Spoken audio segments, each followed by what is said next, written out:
Oke, Assalamualaikum warahmatullahi wabarakatuh. Semangat pagi. Ketemu lagi dengan Ibu Memi di pelajaran kimia. Bab yang kedua yang akan kita pelajari yaitu perkembangan teori atom. Adapun yang akan kita pelajari di bab 2 itu mengenai teori atom. Hari ini akan kita pelajari. Selanjutnya konfigurasi elektron, periode dan golongan, dan sistem periodik unsur. Oke, target kita menjelaskan perkembangan teori atom dari teori atom Dalton sampai teori atom modern. Oke, selamat menyaksikan. Nah, sebelumnya kalian sudah mempelajari waktu SMP itu atom, ya itu atom ada bagian yang terkecil, ya yang tidak dapat dibagi lagi. Nah, perkembangan teori atom itu dimulai dari seorang ilmuwan bernama Demokritus, ya asal Yunani. Tapi dia tidak menyertakan eksperimen yang dipercaya atau diyakinkan oleh para ilmuwan atau filsafat. Jadi dia cuma mengatakan bahwa atom itu bagian yang terkecil atau dapat dibagi lagi. Nah, baru disempurnakan oleh John Dalton itu tahun 1805. Ya. Dalton bola pejal, kemudian dilanjutkan oleh Thomson 1897. Dismiss sebagai Rutherford tahun 1911 disempurnakan lagi, jadi pertemuan itu menyempurnakan dari sebelum-sebelumnya, ya, yang ditemukan. Nah, 1914 oleh Niels Bohr. Oke, nah ada lagi sekarang atom modern, yaitu atom modern, ya, itu mekanika kuantum, ya, yang sudah dipakai untuk saat ini. Nah, yang pertama kita mempelajari teori atom Dalton. Ini ya tokohnya. Mirip siapa ya? Oke, ini bentuknya seperti bola pejal, ya bulat. Oke. Pertama, John Dalton mengemukakan hipotesa tentang atom berdasarkan hukum kekekalan massa, yaitu Lavoisier, dan hukum perbandingan serta Proust. Ya, di mana apa bunyi hukum kekekalan massa? Ya, jadi reaksi ya, sesudah dan sebelum, ya, reaksi itu zatnya adalah masanya sama. Nah, kalau perbandingan tetap, semua perbandingan massa adalah tetap. Seluruh materi terbuat dari partikel kecil yang disebut atom. Atom tidak dapat dipecah-pecah lagi. Dalam reaksi kimia, atom tidak dapat diciptakan maupun dimusnahkan. Sifat atom dalam suatu unsur berbeda dengan unsur yang lain. Oke, berarti sifatnya memiliki massa yang berbeda atau sifat juga yang berbeda. Kelebihannya, di Dalton dapat menerangkan hukum kekekalan massa, hukum Lavoisier, dan dapat menerangkan hukum perbandingan serta. Kelemahannya tidak dapat menerangkan sifat listrik atom, ya, cuma bola pejal saja atau bulat saja, ya. Oke, pada kenyataannya atom dapat dibagi lagi menjadi partikel yang lebih kecil disebut partikel subatomi. Kita bisa menganalisa sebuah atom itu misalkan di sini buah, ada buah yang kecil yang buah apa? Duku, anggur, ada lagi yang agak sedang jeruk, ada yang besar semangka, melon. Nah, itu bisa menandakan sebuah atom Dalton itu jenis-jenis beda-beda. Oke.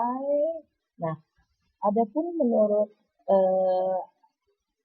apa ya, happy-nya ya, menurut happy fun-nya itu Dalton itu terinspirasi dari mana kalau dia bisa menganalogikan atom itu bola pejal? Dia menganalogikan dari olahraga yang namanya bola bowling, dia rutinitas dia selama seminggu sekali, ya. Oke, sekarang langsung ke model atom Thomson. Nah, atom Thomson ini orangnya, ya, langsung di sini kelemahan dari Dalton itu diperbaiki. J.J. Thomson eksperimen dilakukan tabung sinar katoda atau eksperimen yang menyatakan adanya partikel bermuatan negatif yang disebut elektron. Jadi atom Thomson ini yang menemukan elektron. Nah, bentuknya lihat seperti apa? Dan hari-hari ya roti kismis, ya, atau kue onde-onde, di mana rotinya ini menandakan dia muatannya positif dan kismisnya disebar nih. Yang ini elektron. Oke, jadi suatu bola pejal dikelilingi elektron dan partikel muatan positif. Jadi elektron sama dengan positif, berarti dia atomnya bersifat netral menurut atom Thomson. Kelebihannya dapat menerangkan adanya partikel yang lebih kecil yang disebut partikel subatomis. Lihat tadi menerangkan sifat fisik atom, yaitu siapa tadi? Negatif, ya, adanya elektron dijelasin di Thomson. Kelemahannya tidak dapat menjelaskan susunan muatan positif dan negatif, karena di sini dianggapnya sama. Lanjut. Ya, ini yang ketiga tokohnya itu atom Rutherford.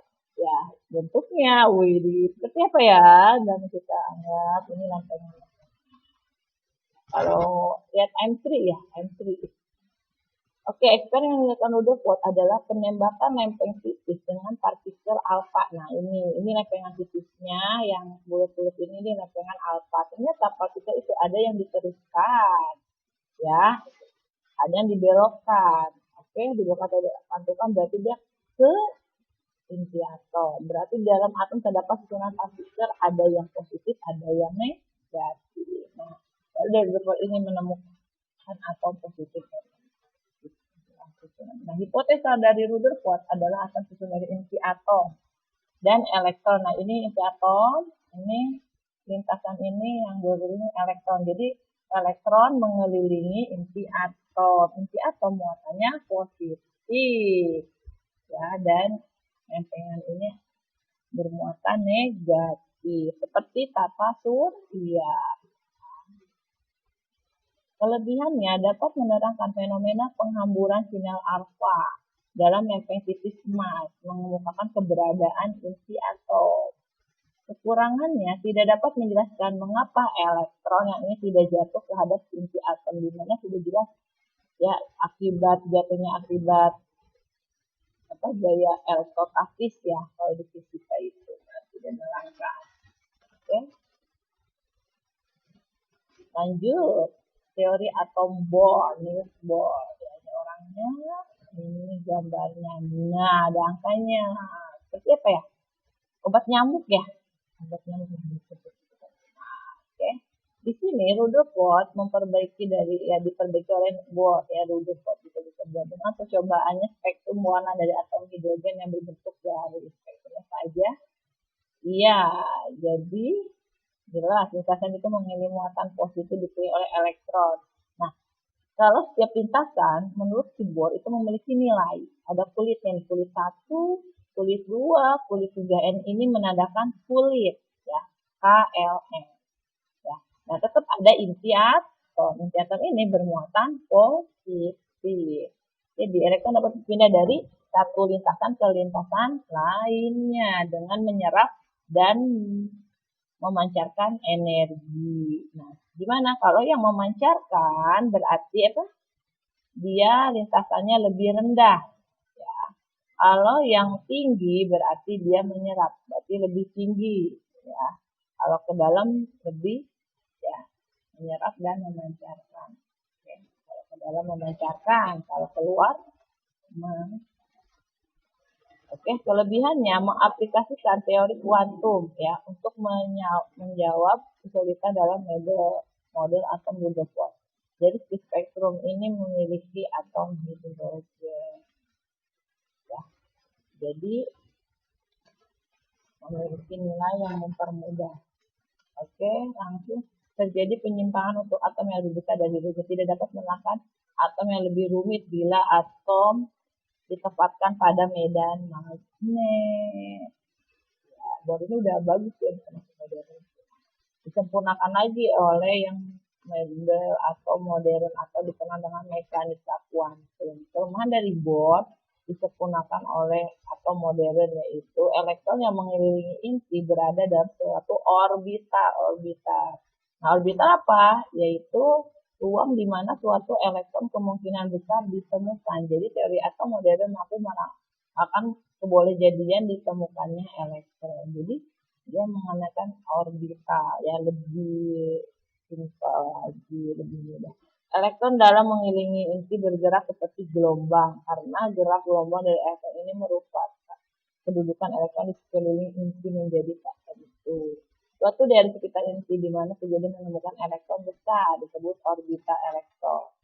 Ya, dengan menyusulkan persamaan. Oke, selanjutnya biar kalian paham memahami materi yang dijelasin, Ibu akan kasih tugas, tolong dipahami ya. Oke, setiap model atom memiliki perbedaan dan persamaan. Yang kalian tadi perhatikan. Jika dibandingkan dengan model atom yang ditemukan lebih awal, cermati kembali gambar model atom tersebut. Kemudian, tuliskan perbedaannya di tabel berikut. Kerjakan di buku tugas. Ya ini. Misalkan Dalton model atomnya yang tadi bola kerja dengan Thomson yang lebih teknis. Perbedaannya di mana? Perbedaan kamu bisa jelasin ya perkembangannya tadi. Thomson dengan versi Rutherford model atomnya. Rutherford dengan Bohr dengan mekanika kuantum. Ya. Mekanika kuantum tadi udah dijelasin gambarnya ada di awal. Oke, selamat mengerjakan dan sampai ketemu lagi di materi berikutnya mengenai struktur atom. Oke, sekian dan terima kasih. Wassalamualaikum warahmatullahi wabarakatuh.